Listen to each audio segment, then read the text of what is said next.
Pour économiser l'argent nécessaire à la mise de fonds, il faut de la discipline et de la détermination. Que vous visiez le montant minimal, comme la plupart des accédants à la propriété, ou 20 % de mise de fonds, il existe des stratégies pour vous aider à y arriver.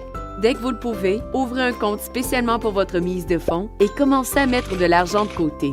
Vous pouvez peut-être déposer une petite portion de chaque chèque de paye, votre remboursement d'impôts, les fonds supplémentaires que représente une augmentation de salaire tant attendue. Le truc est de penser à toute somme, aussi petite ou aussi grosse soit-elle, que vous pourriez transférer à votre compte de mise de fonds.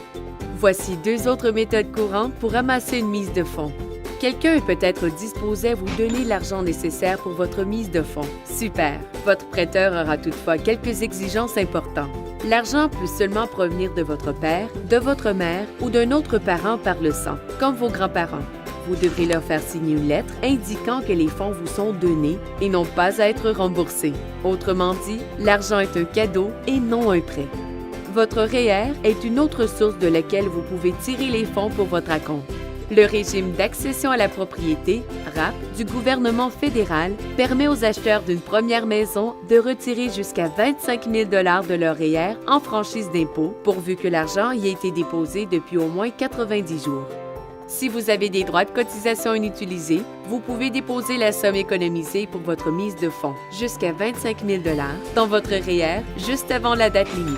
Le remboursement d'impôts que vous recevrez de cette façon accroîtra la somme dont vous disposerez pour acheter. Ensuite, 90 jours plus tard, vous pourrez racheter les fonds de votre REER dans le cadre du RAP.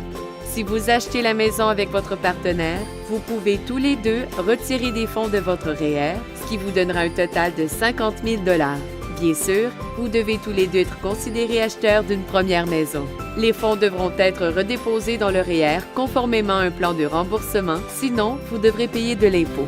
Comme vous voyez, les options de mise de fonds ne manquent pas. Certaines sont simples, d'autres non. Si vous êtes en train d'économiser pour accéder à la propriété, le moment serait donc parfait pour nous rencontrer. Prochaine vidéo. Confirmation de votre mise de fonds.